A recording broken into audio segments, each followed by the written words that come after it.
I make music in hopes of reaching people and helping them. Because at the end of the day, I'm just venting with my music. Like whenever I feel something, I just make music. And in hopes somebody can relate to that. And if it doesn't, then so be it. I'm just really doing what I love and really just living life.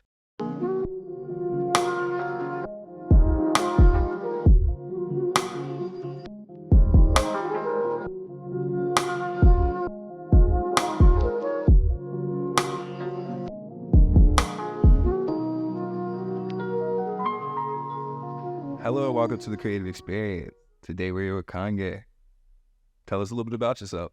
Man, born in the Philippines, raised in Dallas, Texas, basically my whole life. Never had it easy, but it's character development. So, yeah, man, we out here. Okay. Appreciate you for having me, by the way. Of course. Always trying to put on.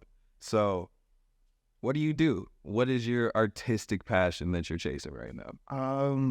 Music. Music? Music has been a part of my life for as long as I can remember as a kid. And I used to never be passionate about it just because I've always been so doubtful of myself and my potential.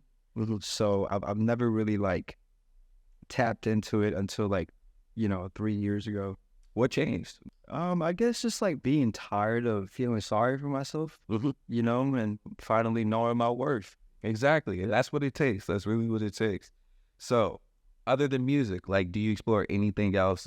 Is it just music and you're going to stay on that path forever? Or are you a multidisciplinary artist? It's crazy because my friends and family has always told me I was photogenic and stuff, right? And I've always liked taking pictures just for the fun of it until I modeled for Junior First Lab.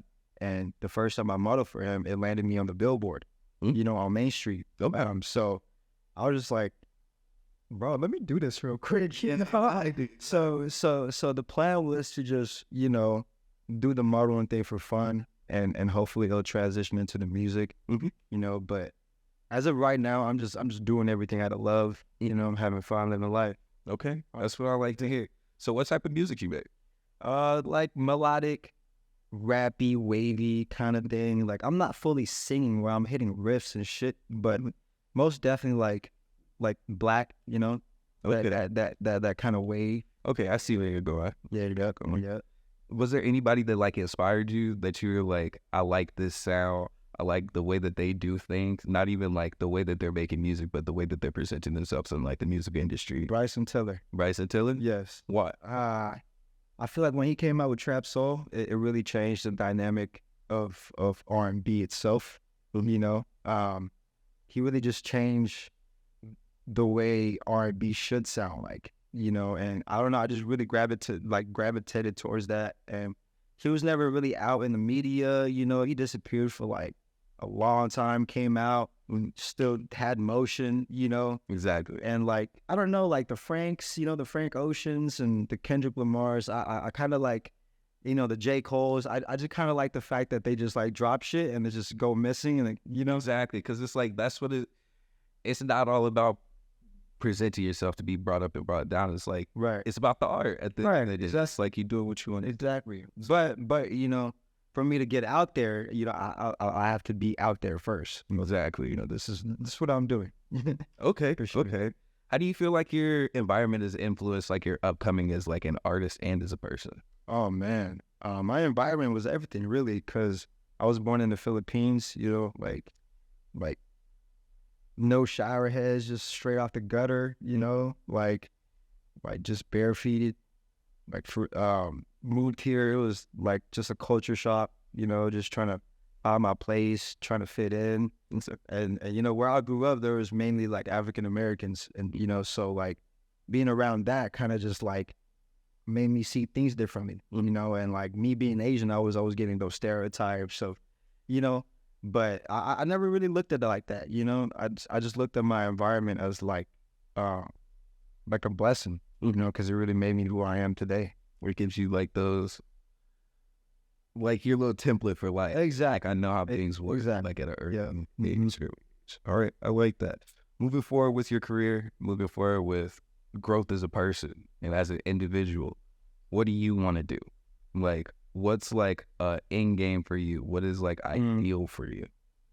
Man, just to touch as many people as I can, just emotionally. And, I make music in hopes of reaching people and helping them. Because at the end of the day, I'm just venting with my music. Like whenever I feel something, I just make music, and in hopes somebody can relate to that, and if it doesn't, then so be it. I'm just really doing what I love and really just living life. Exactly. Yeah. And at the end of the day, it's for you. So Yeah. if it doesn't resonate, it doesn't resonate. But yeah, I feel like it's just, people like to overcomplicate things when it's all really so simple. Exactly. The simple things in life are the most extraordinary, for real. So I definitely agree. for real. So, I'm a simple guy. So I just like to live minimalistic, just it is what it is type thing. It happens for a reason, all that shit. Just, it's because everything is already aligned for us, really. Exactly. We just got to keep pushing, keep moving. Exactly. Yeah. I like that. I like that. So if you had a closing statement to leave our guests with, like maybe inspirational, maybe like I have something coming out, like anything like that, what would you like to leave our guests with? Don't seek validation from other people. Seek validations from your process and for yourself. Because nobody knows you better than you do. And nobody was there for you when you were alone, So I guess, it's you versus you at the end of the day. And don't let them steer you off of your goal. All right. Yeah. I like that. I like that. Thank you, Steven. Thanks for being a guy. Appreciate you, man. Of course. And thank you guys for watching The Creative Experience.